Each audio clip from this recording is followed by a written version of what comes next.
Yo, check it out. Thank you so much for checking out the Wu-Tang Podcast. Before we get into this great episode with the number one Wu-Tang fan, Wu-Tang Rob, we just want to let you know to check out the Wu-Tang Podcast at WuTangPodcast.com. Got a lot of great upgrades coming soon.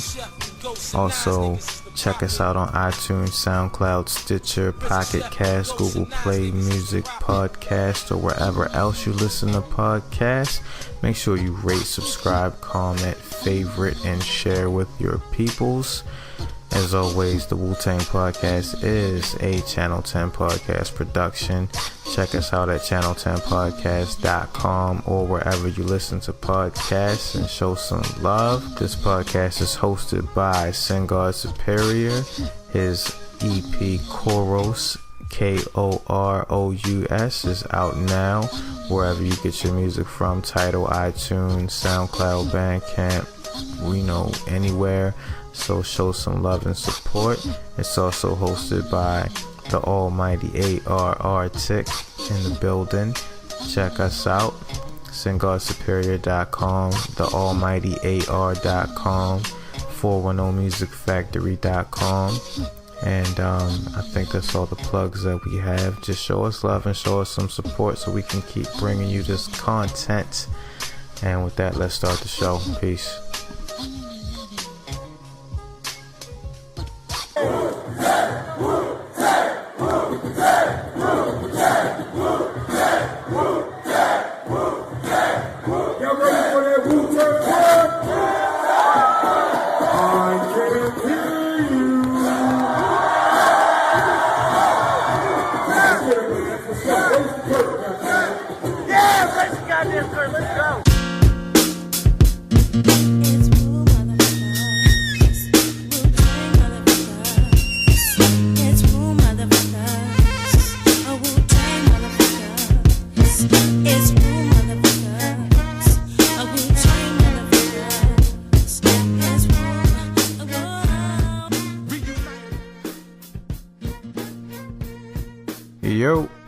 Yo, we're back once again. This is the Wu-Tang Podcast, which is a Channel 10 podcast production. It's I, the Almighty A.R Arctic in the building, and I'm alongside Singodsuperior. And we have a very, very special guest in the building today. We have Wu-Tang Rob. Say what's up to the people. Yo, what's up, people? Wu-Tang Rob up in here. That's what's up, man. And you seem like a really interesting dude. Just seeing everything that you have going on Twitter. Probably one of the biggest Wu-Tang fans in the world. So I guess let's just take it back to the beginning. What was your introduction into the Wu-Tang? Well, I have been a Wu-Tang fan since day one. It all started, I'm actually from Los Angeles, California. And I was a DJ, let's say back in the early 90s, just doing shows, mostly techno and house, but I had the love for hip hop. Growing up in LA, I had, grew up with a lot of the influences. I had Run DMC, I had Fat Boys, MC Light, I had all the old school, I had Houdini, Egyptian Lover. And I had been rocking those since I was a kid, with my boombox on my shoulder, just chilling. And sometime in late 1992, my boy mailed me this cassette. And it was a white cassette. And it had a note saying, play this cassette will change your life. So I had an Escort at the time, a Ford Escort, little hoopty, a bucket, rolling around in that thing. Dropped the tape in the cassette. Listened to Enter the 36 Chambers, and my life had never changed. My life had changed from that day on. So basically, I just played that tape, listened to it, and the sounds were so raw. The karate samples were just so crazy and just so different than everything that I grew up with that I totally just grasped me right there. So, a little bit later, I went to eject the cassette. Well, the cassette, actually, my tape deck broke. and that cassette actually got jammed into my Ford Escort. So basically, it was from then on just Wu-Tang every day. What I really love is just the way that they engage with their fans. Like, I mean, I got the name Wu-Tang Rob from Ghostface Killah. Oh wow! Yeah, it was. I was at a show. I actually took my mom, and I said, "Mom, you know what? I'm going to take you to your first Wu-Tang show." So we're in Las Vegas. I take her over to the Mandalay Bay, and you know, before the show, I look over and I see Ghostface and Raekwon. And I walk up to Ghost and I say, you know, hey, what's up, Ghost? How you doing? Start talking to him a little bit.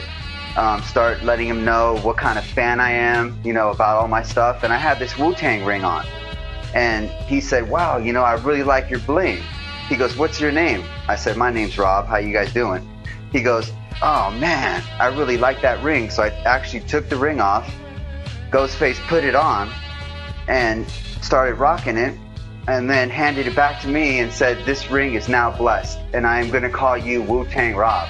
Wow. So ever since that day, that's just what I've been known as, Wu-Tang Rob. Wow, but that's dope. I also have a real good collection that I've been collecting. I got every cassette, every vinyl record. I got every variation. A couple of my best ones, I do have a 1993 clear green promotional copy of Cream that was distributed, as I've heard from the RZA, to record stations to play the track. So, I mean, I got some gems in my collection. I got a lot of wax. I got all my cassettes. Basically, 22 years, it's just Wu-Tang every day, all day for me. Wow. Yeah. What was your first Wu-Tang show like? What was the first show that you went to? One of the first Wu-Tang shows I went to was actually in Cali, and it was right before ODB passed. Rest in peace, ODB, of course.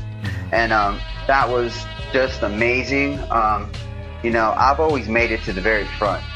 So I've always been right in the front, just loving the Wu, loving every track.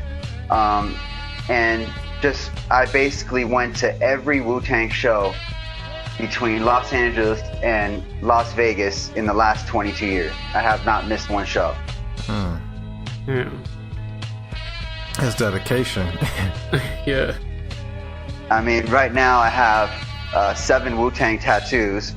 One that actually I know You God, and we were up at a show, and I saw You God, and he's like, what's up, my man? And I said, look, I got this tattoo. And I showed him, if you Google it, Method Man tattoo, you'll see it. It's on Google still. He saw the Method Man tattoo. I got a portrait of him on my leg, and he loved it. He said, you know what? I'm gonna come back. I'm gonna take you to the after show. I'm gonna take you up. We're gonna do the after party, and we're gonna rock it Wu-Tang style. So I'm gonna say that was one of my best nights of my life. Wow. Damn. So, and what year was that? That was probably, I would say, like maybe 2004. Mm-hmm. And what happened at that show was actually very amazing.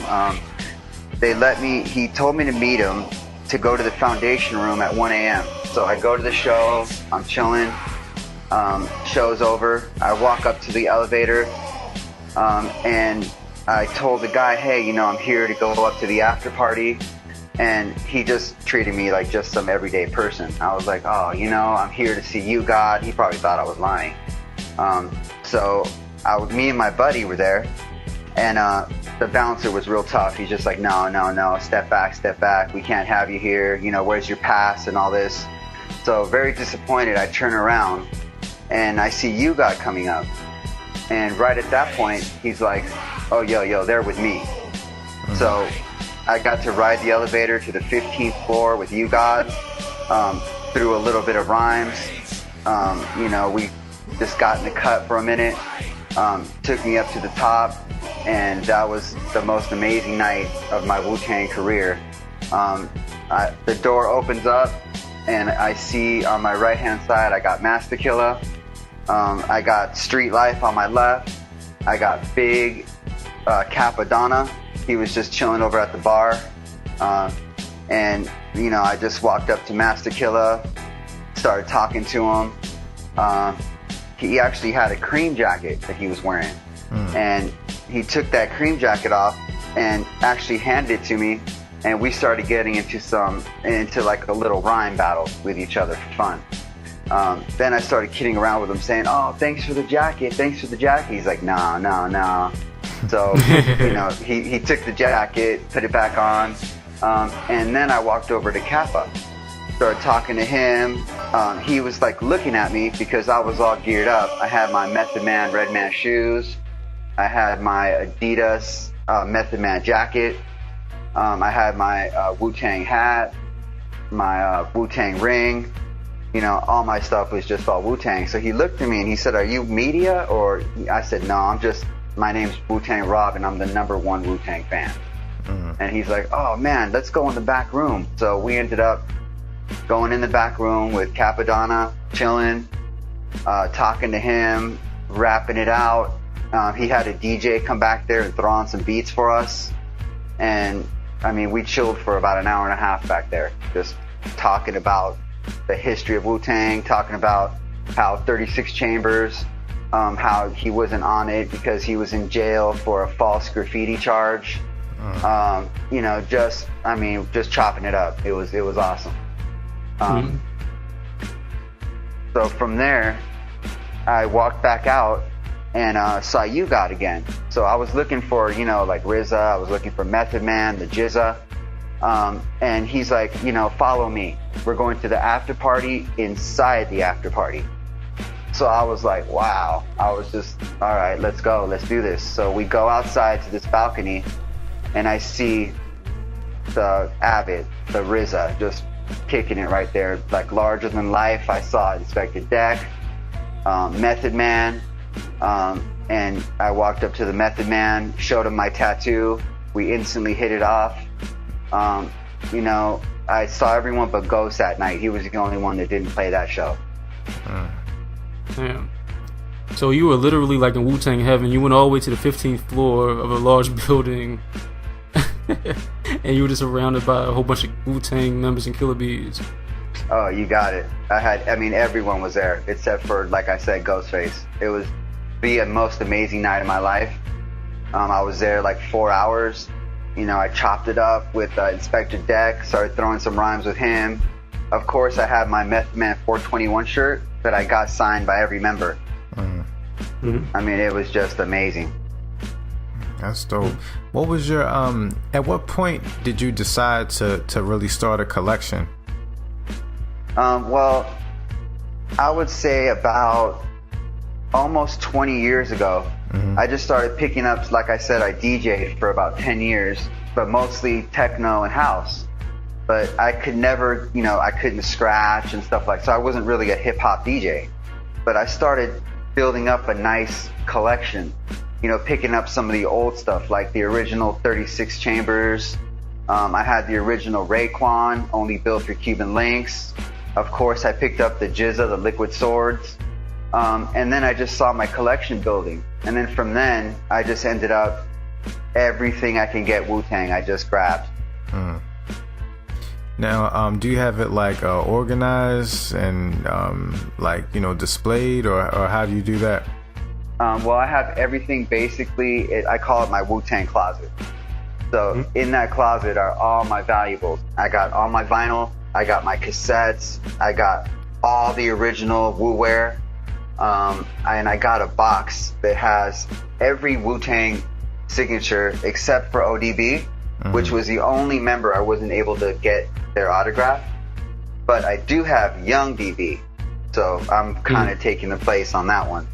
But I got CDs signed by Ghostface, signed by the Jizza.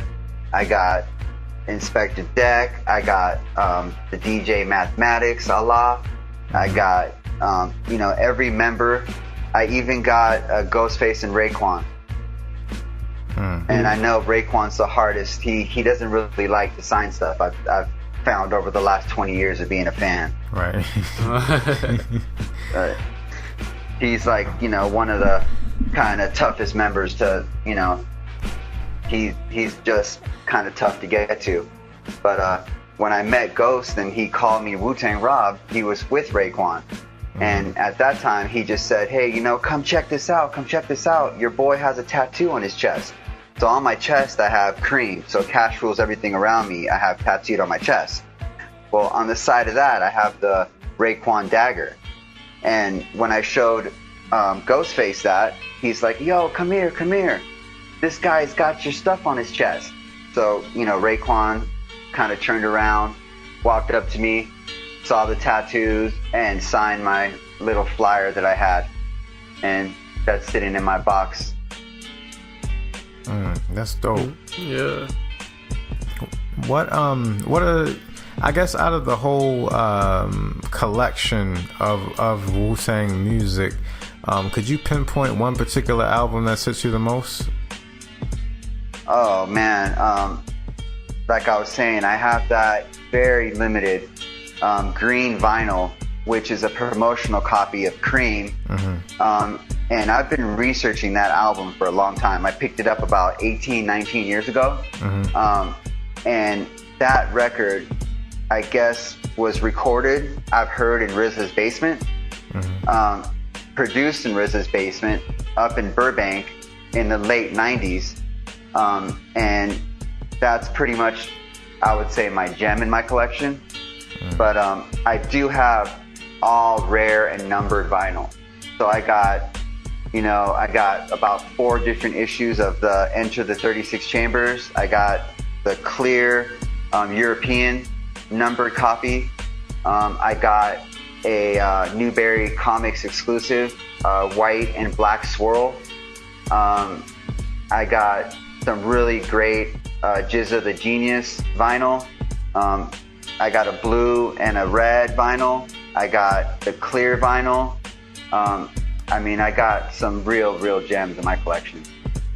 And how do you get this stuff? Like, how do you come across some of the more rare pieces? I mean, just, I use, you know, eBay. I've used Discogs. And then just going into old school crates, going to record stores between Las Vegas and LA, digging through crates, going to LA, going to Fat Beats.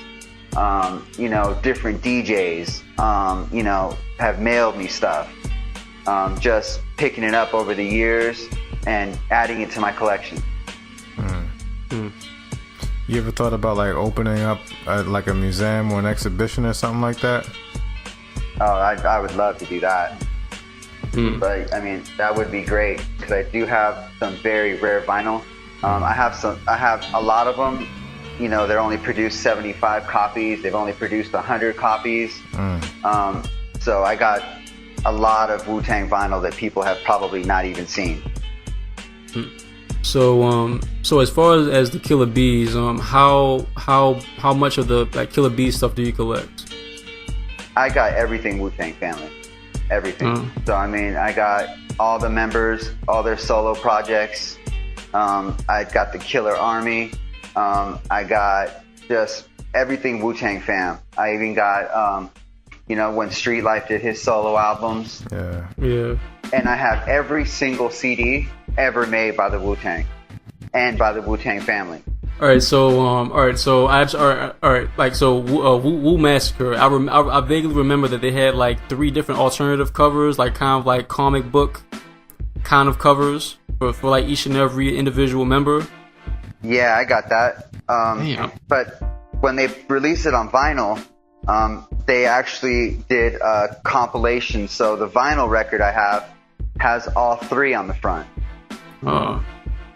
But I did purchase the CDs, and I do have all 3 variation covers.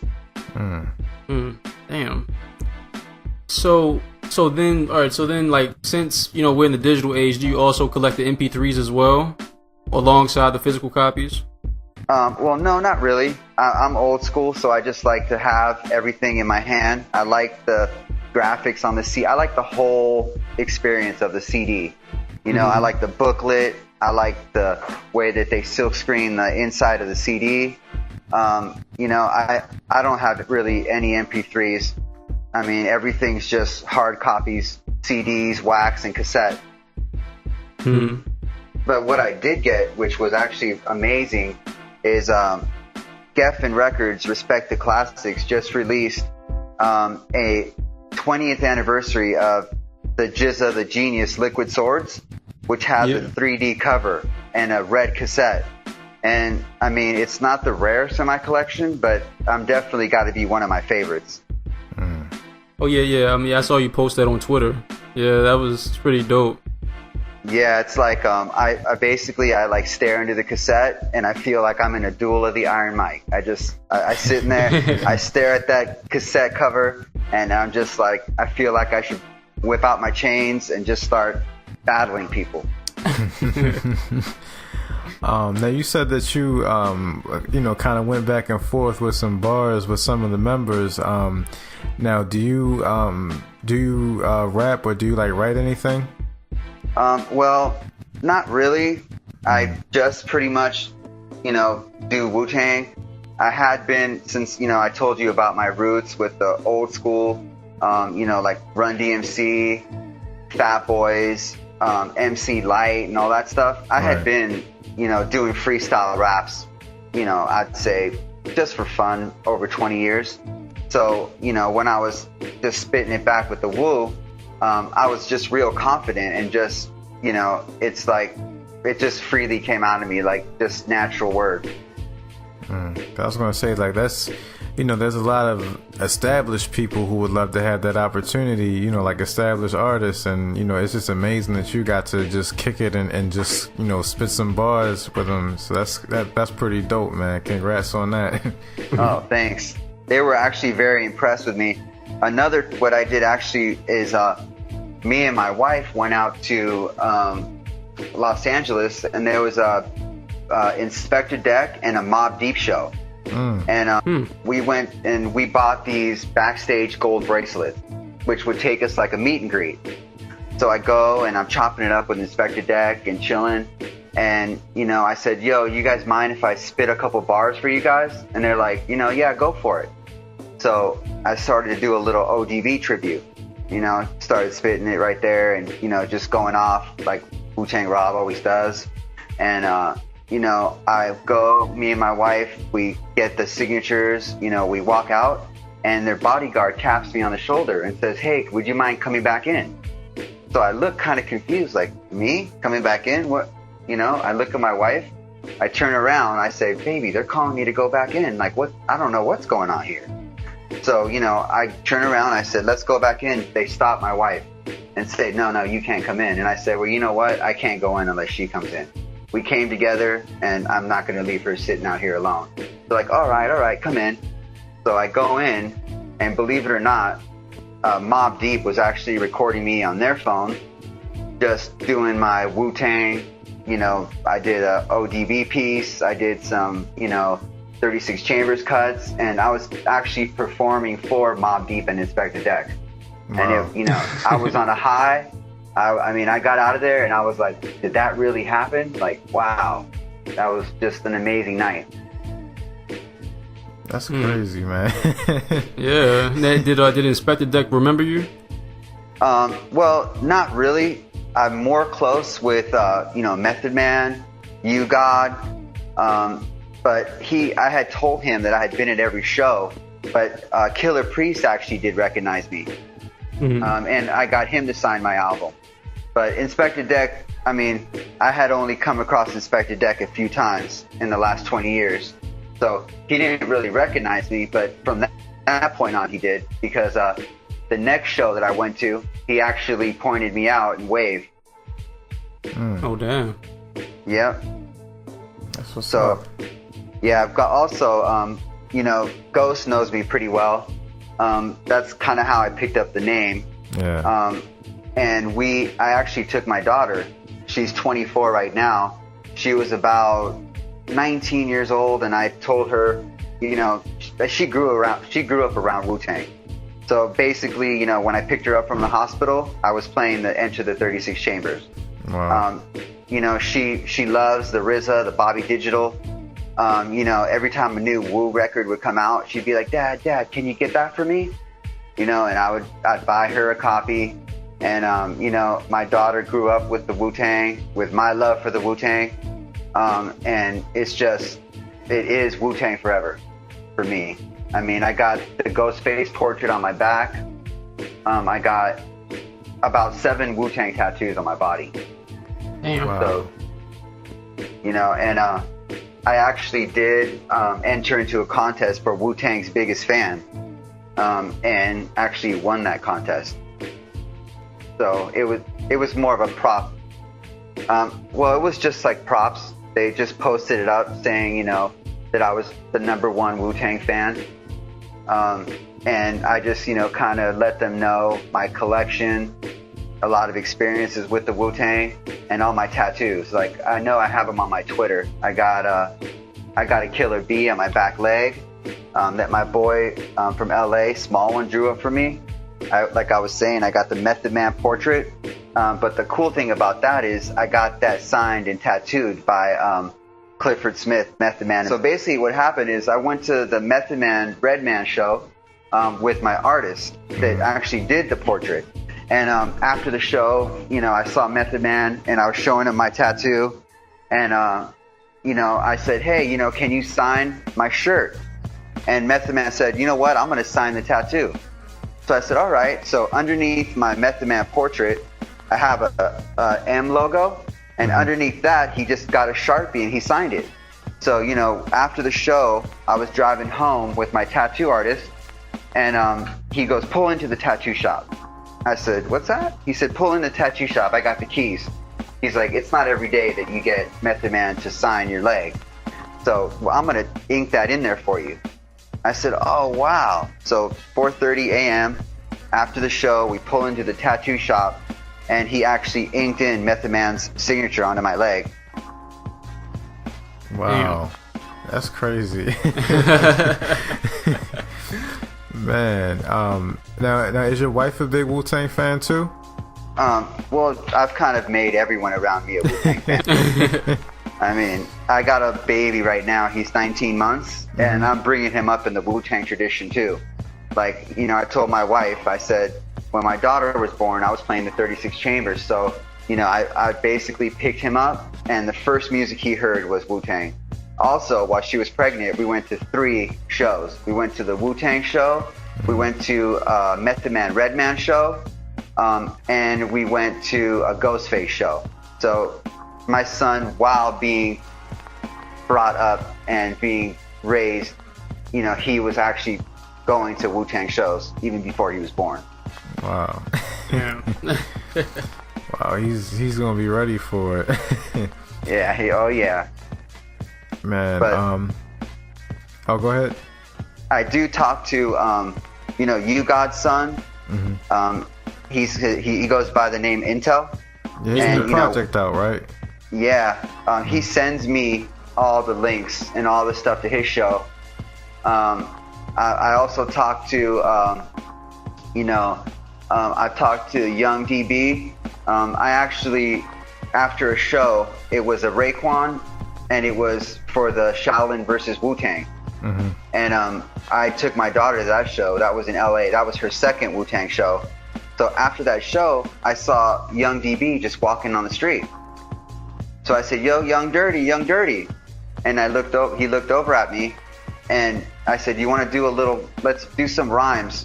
You know, let's do some ODB to tribute to your dad. And we just walked down the streets of Hollywood Boulevard and just went in the cypher and just started going. Damn.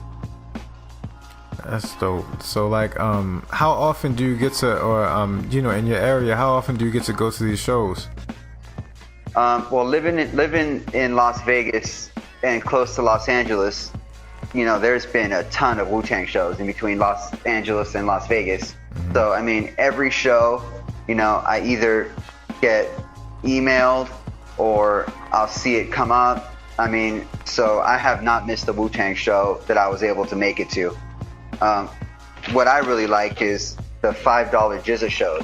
I've been to about 3 of those. Jizza likes to do these $5 shows between here and Los Angeles, and I love those Jizza $5 shows. That's dope. Yeah, man. So like when it comes to like the Wu-Tang Clan concerts, how many times have you been able to see them all together at the same place? All together, I'd say I've probably been able to see the whole clan together.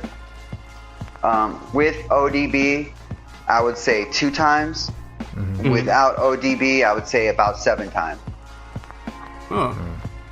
I've gone to the festivals. I've gone anywhere that Wu-Tang is in the cut. I'm there. Oh, so were you at the concert for the Rock the Bells concert that made it to DVD? Oh yeah, of course. I definitely got that one. Yeah. I was real disappointed on the DVD though, because it just showed the backstage stuff. It didn't really show the show. But yeah, I was at all the Rock the Bells. That's dope. Now, out of all of the Wu-Tang music that you listen to, do you get like any lessons or anything that you learned from the music? Oh yeah. I always say what the RZA says. I said, you don't need a college education. All you need to do is listen to this Wu-Tang Forever double CD. Right. So, so basically, I don't know. Like I said, Wu-Tang has changed my life. It's made me who I am and what I am today. I think that the RZA is probably one of the most intelligent human beings on this planet. I like the way that he thinks. I like his business mind. And, I go back and I listen to some of the Wu, back in the day, in the early 90s, when he's saying that Wu-Tang is going to be forever. And, he's going to take it to the next level. And, all these A&Rs and all this stuff, and they're going to go up and they're going to keep going. And Wu-Tang is forever. And 22 years later, everything is exactly the way that RZA presented it. Yeah. I don't know another hip-hop group that's still together, that's still putting out new wax. Ghostface just does some mad work. He's gotten about 9 or 10 albums.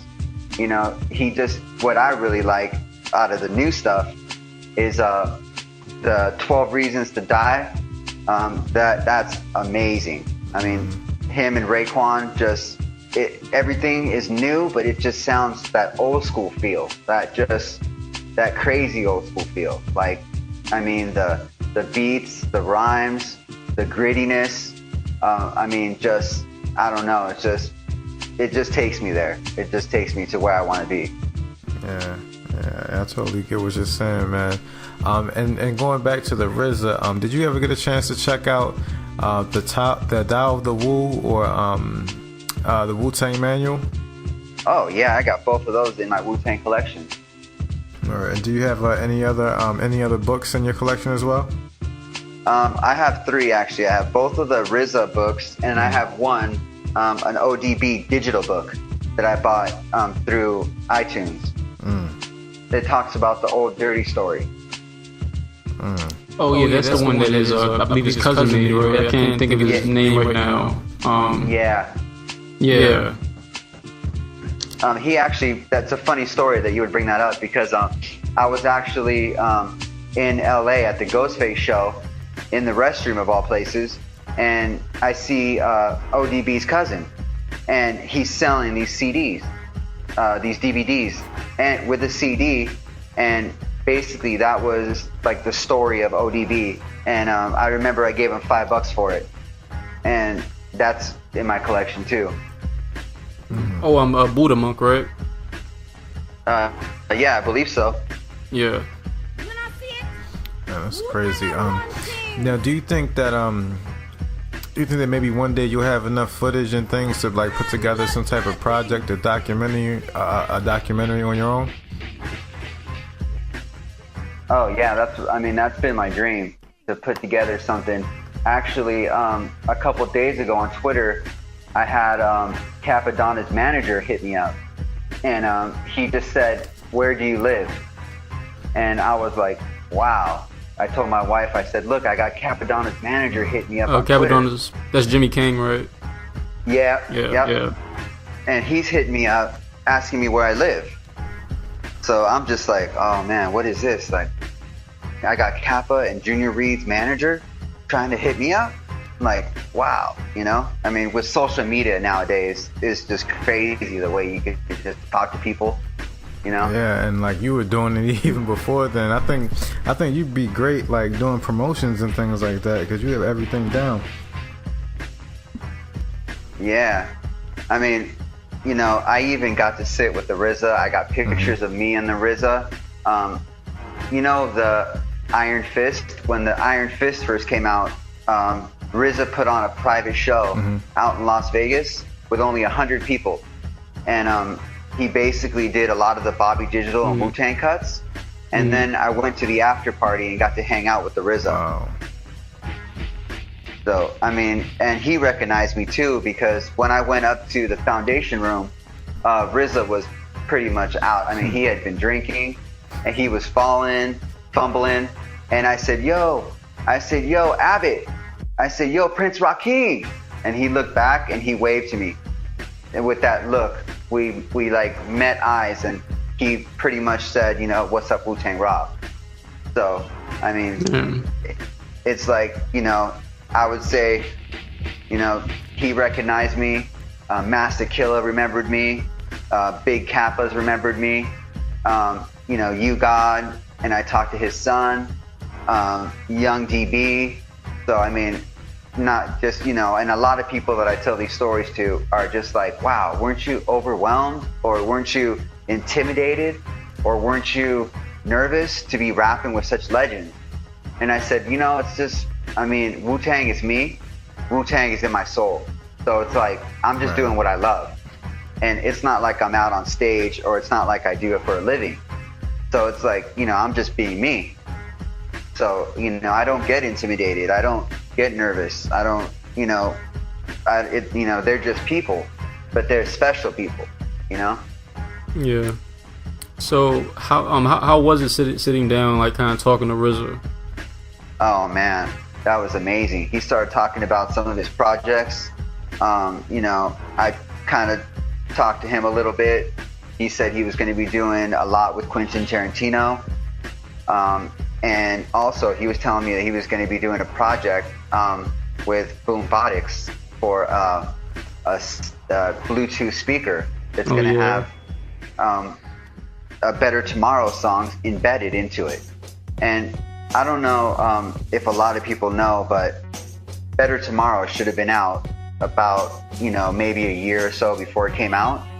But they had a lot of controversy between the RZA and Raekwon, and it was money issues. Basically, Raekwon was saying, you know, that he has to know how much money he's got, and he has to, you know, talk about, you know, he's got a family, and he wants to know about his project and how much money he's got and this and that. So on that boombox, they actually have a version of one of the songs without Raekwon. So once they released the album, what RZA did was recorded Raekwon separately and then just dubbed it into the record, and then recorded the second half with Raekwon. That's why he doesn't appear on many tracks on the Better Tomorrow. But like if you get that speaker, you can get the original before Raekwon did his verse? Yep. Wow. I mean, it's crazy. Like when it came out actually on record, I told my wife, I said, this is a completely different version that's on the boombox.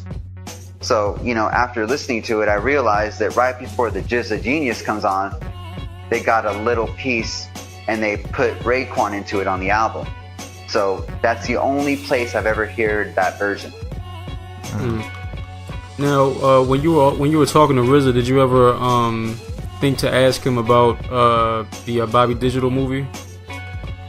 No, I didn't. But you know what? I've been waiting for that Bobby Digital movie since like 1997. So I mean, I thought about that, but I think, you know, I don't know if that project went down, or I don't know if it failed. But that's a good question, because I've wondered that since 97. Yeah. Well, apparently Ralph McDaniel like the video music box guy from back in the day. He says that he has it, but yeah, like I think he was on it was a Juan Epstein episode, right? Yeah, Juan Epstein, and yeah, and he said that he has it. He had it all along, but I guess RZA just doesn't want to put it out for whatever reason. Oh wow, that's good to know. I've been wondering about that for a very long time. Yeah, I can only imagine how it is. I mean, I don't even know what it would be like. Kung fu battles, or I mean, what would be that Bobby Digital movie? Yeah. Yeah, that's quite a character. But man, I definitely think that what you do is important. Not only just to Wu-Tang, but to hip hop culture in general. Just creating this repository of so much history, and then propagating it through social media, and kind of keeping everything alive, not only through your collection, but just on your body, man. So definitely kudos to you. Thank you. And in total, if you had to estimate, how much do you think your collection is worth? Oh man, I would say, to me or to everyone else? To everyone else. To everyone else, I'd probably say, 10, 15 grand maybe. Wow. I mean, I got such rare vinyl and such rare cassettes, and half of my cassettes are brand new. Wow. Like I got very rare cassettes, like the first You Got, I got that one sealed. I got 36 Chambers sealed. I got Wu-Tang Forever sealed. I got the W sealed. I got 50% of my collection is all brand new cassettes. So it's like, I don't know if I could even. Yeah, so I couldn't even put on a dollar amount for that. Word. It's just priceless to me. Word. I mean, Singod, tell him what happened to the purple tape in our grandmother's basement. Oh yeah. So to make a long story short, my brother, he had a whole bunch of like cassettes down in the basement, but he just left them there for years. And so one was he had Protect Your Neck. He only had the cover for like the original Protect Your Neck, but then he also had the purple tape. And my mother was cleaning it out one day, and she threw it all out.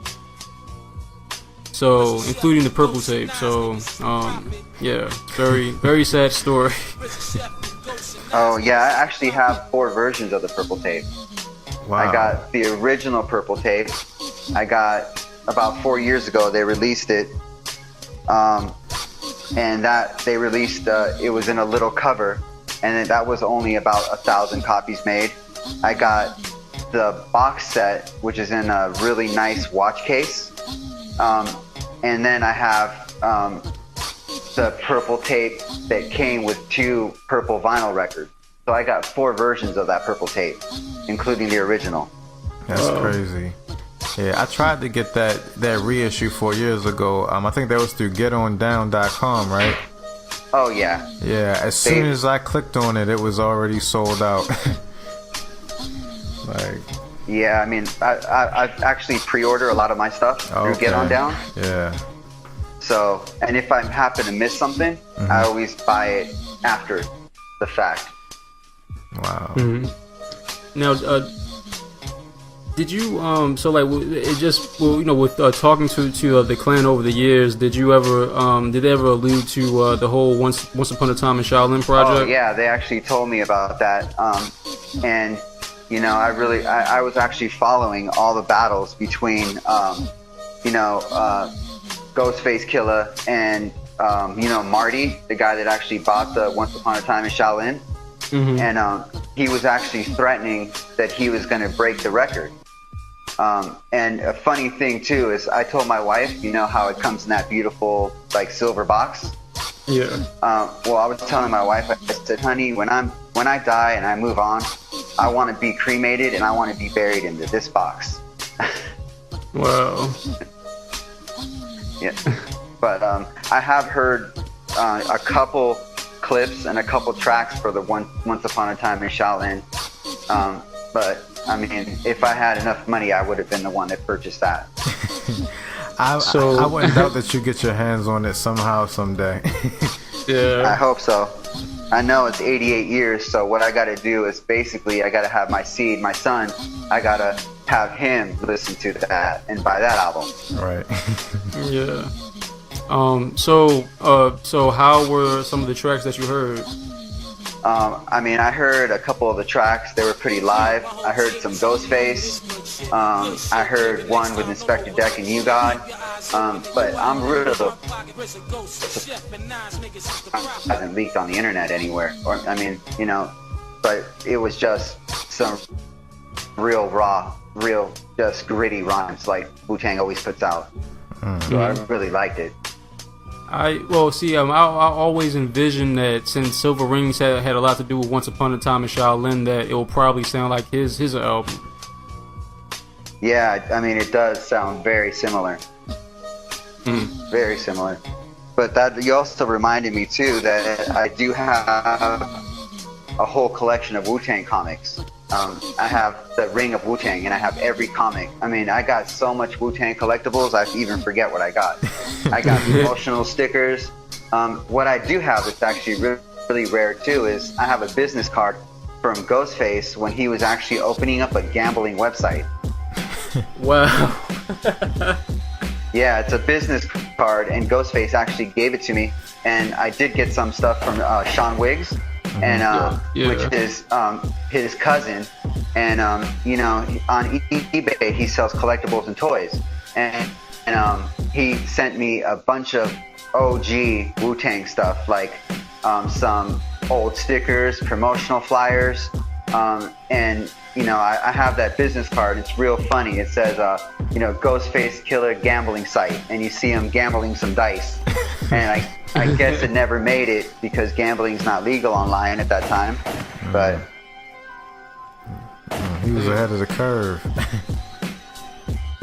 I never knew Sean Wiggs was is Ghostface's cousin. Yeah. I mean, I really didn't know for a while, but when I got hooked up with Sean Wiggs, he actually mailed me some stuff. And, you know, it was saying Brooklyn, New York and all that. And I said, you know, is there a way that you can get me, you know, Ghostface autograph? And he said, well, you know, that's my cousin, right? And I said, oh, wow, I didn't know that. And he's like, yeah, you know, I can get you his autograph. You know, I can do that for you. So let alone, you know, a couple weeks in my mail, I get a CD signed by Ghostface Killer and Sean Wiggs. So, I mean, I got so much Wu-Tang history, it's just crazy.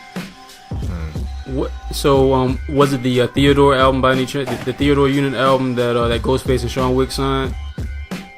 Oh, yep, that was it. 718. The one I got on CD. Yeah, that's a pretty good album. Yeah, I have that on CD too. Yeah.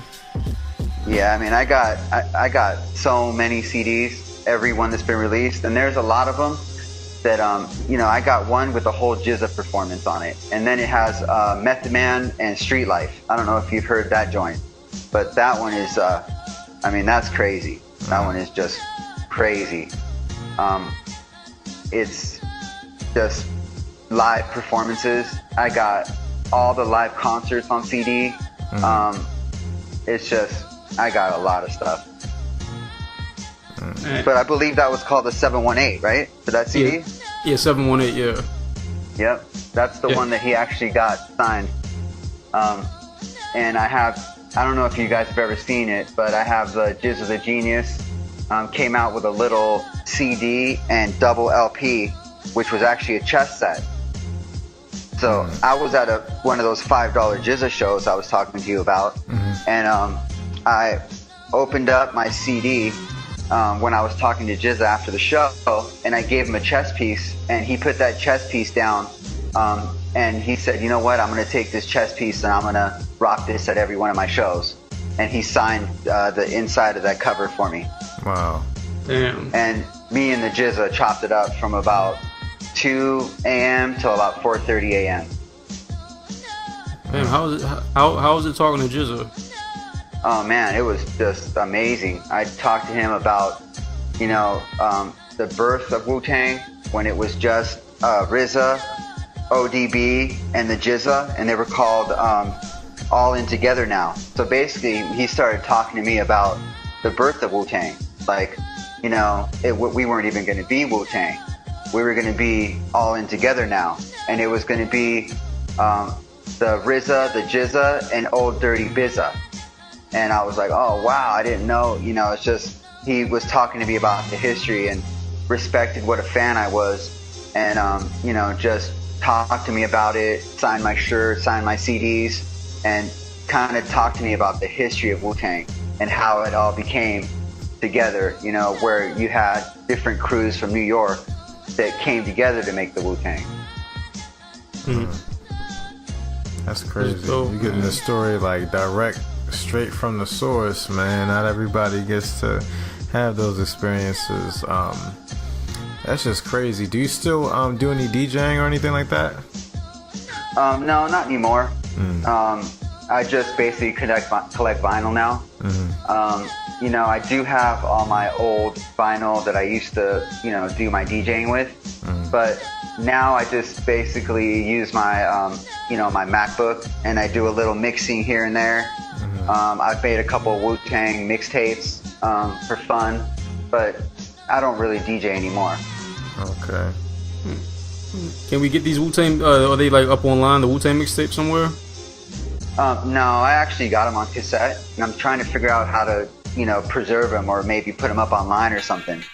But I don't really know how to, you know, take the media from a cassette tape and put it online or convert it into an MP3. Oh man, we can probably, you know, talk offline about, you know, different ways to do that. Cause man, you gotta get it cracking online. Yeah. You know, yeah. Everything that you have is way too important.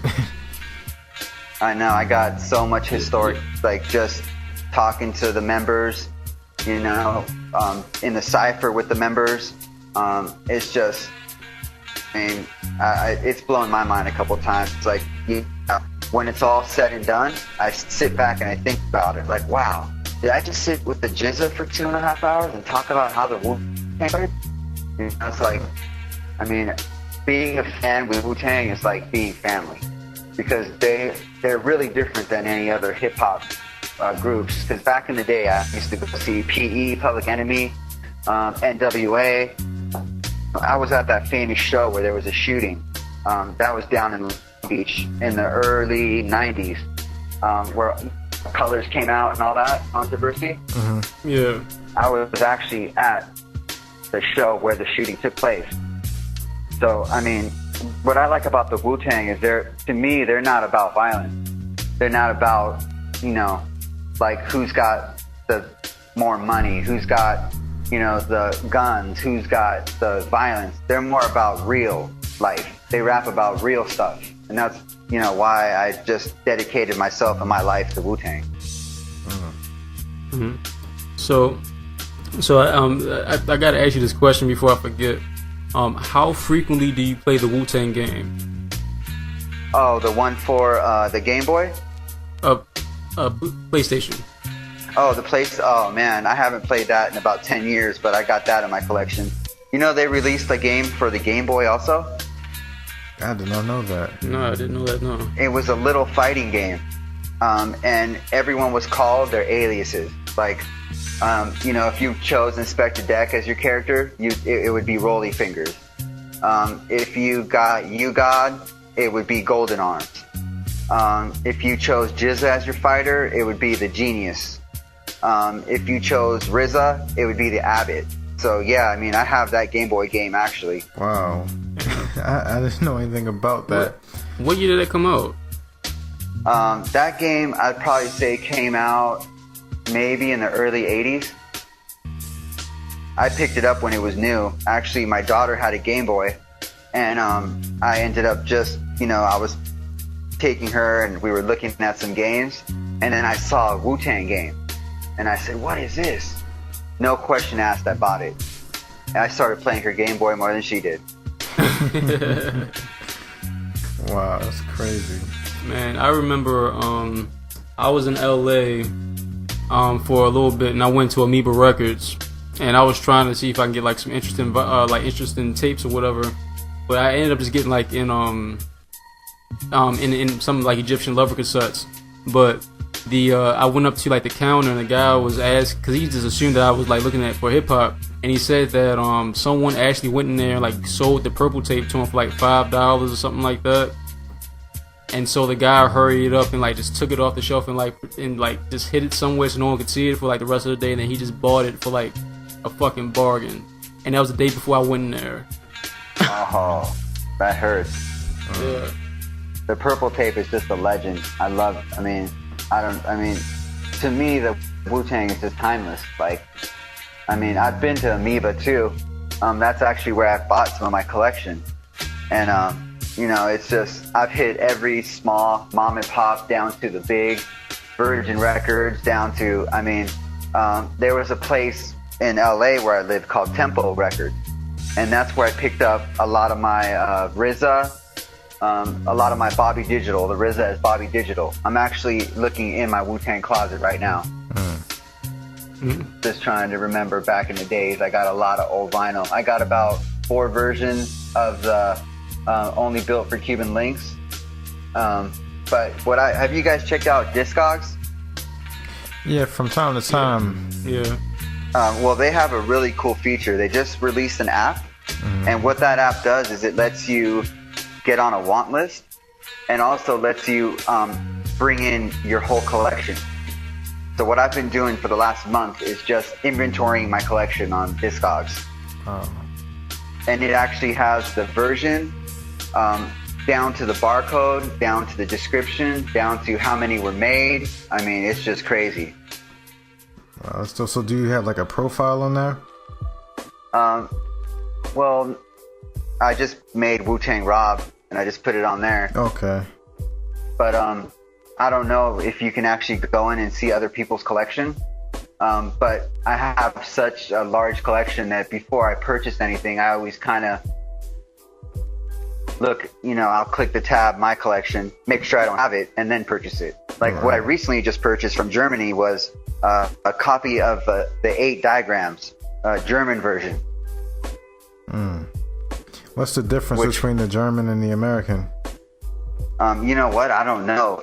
I just purchased it like 2 days ago. That had been the only Wu-Tang album that I did not have on vinyl.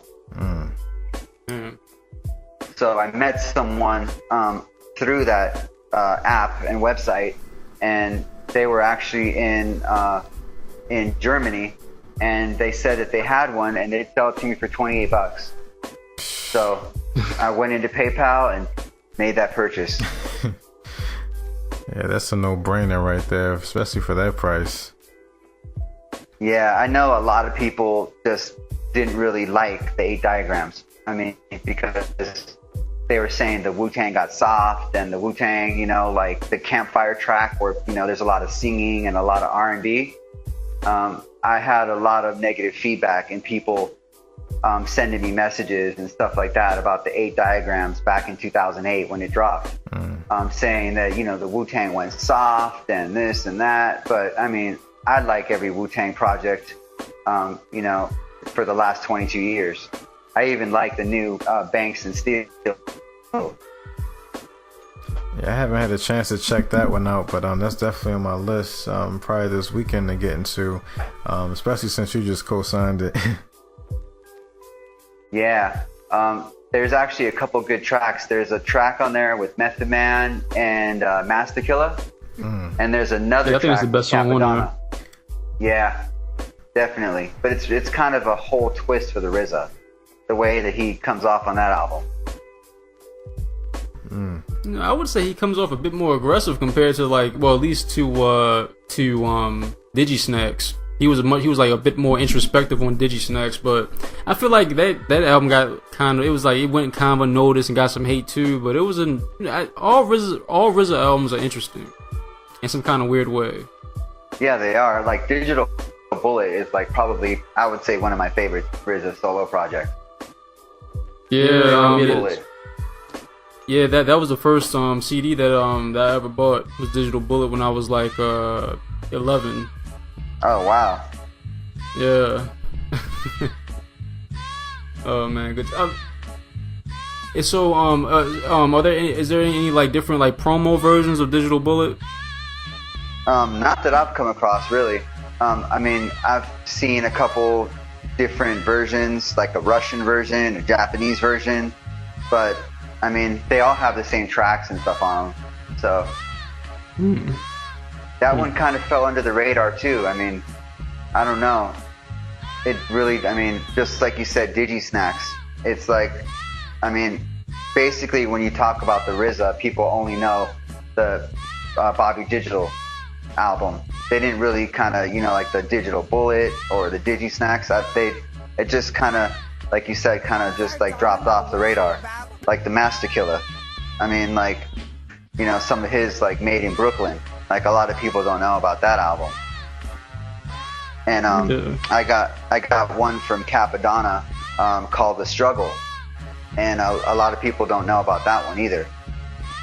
I mean, that's for the real fans out there. Man, there's definitely a deep history. What was the other oh man, I'm trying to think. With the RZA album with Grits on it. Oh, Birth of a Prince. Birth of a Prince, yeah, that's the one. Oh yeah, that's the one where his eyes have the Wu-Tang logo in them. Yeah. That was a good album, man. I like all the RZA stuff. Yeah. But I mean, he's only had about 4 solo projects. Right. Yeah, I mean, he's a busy man. Yeah, he is. Because then there's the Afro Samurai projects and you know, all the movie productions and the soundtracks and everything. Yeah, I mean, I've seen him on a lot of TV shows. He was on CSI. Yeah. You know, he did the Man with the Iron Fist. Just a lot of crazy stuff. He's been, you know, when I did talk to him though, I asked him about, you know, his music, and he said that, you know, his dream was to be a producer, to be in TV and movies, but he wasn't going to let his fans down. So he was always going to be making new music and new tracks and stuff like that. That's good to know. Yeah, so I mean, so do you think that we'll get a? Well, I know he's still working on The Cure, but do you think we'll get that anytime soon? Oh, I hope so. You know what I've really been looking forward to is the GZA Dark Matter.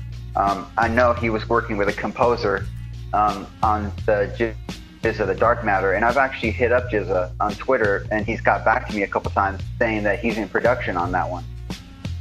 Also, I hit up U-God, and he said he's making some new album. It's going to be called Fire, so we'll see if that one drops. Because everyone's known the keynote speaker. Yeah, sorry about that. I'm using my phone, and I guess it just keeps cutting me out. Oh, no problem. But yeah, also, are you into the Czarface projects at all? Oh, absolutely. Funny you would say that too, because I was going to bring that up. You know, L7. I got a comic book signed, the Czarface comic book signed by DJ L7 that says to Wu-Tang Rob from DJ L7. Wow. So I'm definitely into the Czarface. I got both of them. Every Villain Needs a Hero.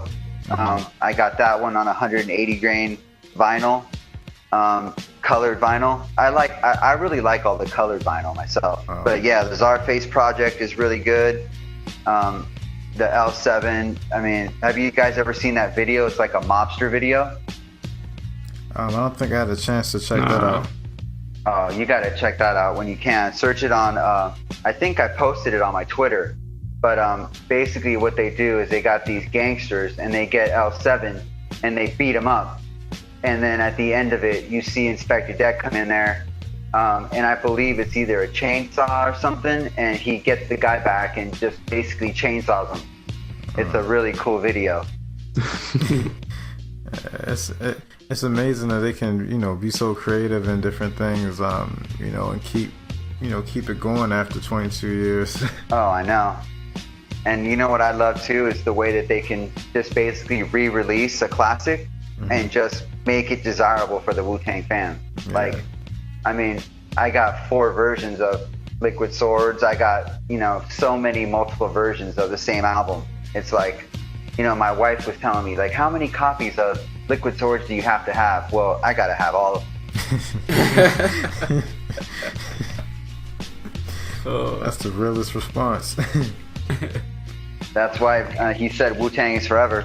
Yeah, no doubt. Well, man, we definitely thank you for taking the time to tell us about everything, man. We love the stories and hearing about your collection, and we definitely appreciate you, maintaining and keeping up the history.